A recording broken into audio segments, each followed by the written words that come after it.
Update कयूं के सिंध के गवर्नर कामरान टिसोरी कराची में प्रेस कॉन्फ्रेंस कई। असां ख़बर शेयर कयूं पिया। मुस्तफ़ा आमिर कत्ल केस जो सही हैंडल कयो त नौजवान नस्ल के नशे खां बचाए सघे तो। गवर्नर जो ये चवणु आहे समूरियूं शयूं खुली रहियूं आहिनि, बासर माण्हुनि खे पुठभराई हासिल आहे। मूं वटि इख्तियार हुजे हा त ॾिसां हा त हैवी ट्रैफिक कीअं शहरनि खे चीभाटे छॾे थी। ख़बर अवां सां शेयर कयूं पिया। गवर्नर हाउस में मंशियात जे ख़ात्मे बाबति सेल क़ाइमु कयो वेंदो।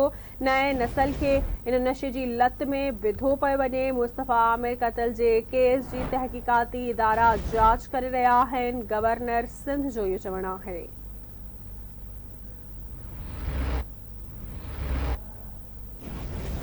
परॾे वञी पाक फ़ौज जो सही किरदार दुनिया जे साम्हूं उजागर कयो।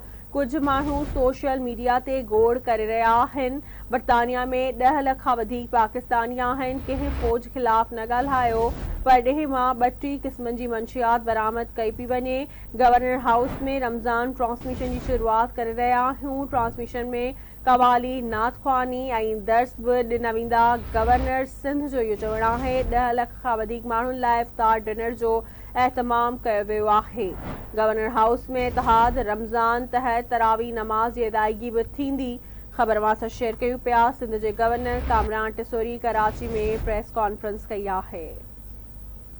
तफ़सील मालूम कंदासीं शाहिद मीर सहतो खां। अपडेट कजो कहिड़ा तफ़सील आहिनि। जी बिल्कुल, सिंध के गवर्नर कामरान खान टिसोरी अॼु गवर्नर हाउस में प्रेस कॉन्फ्रेंस कई आहे।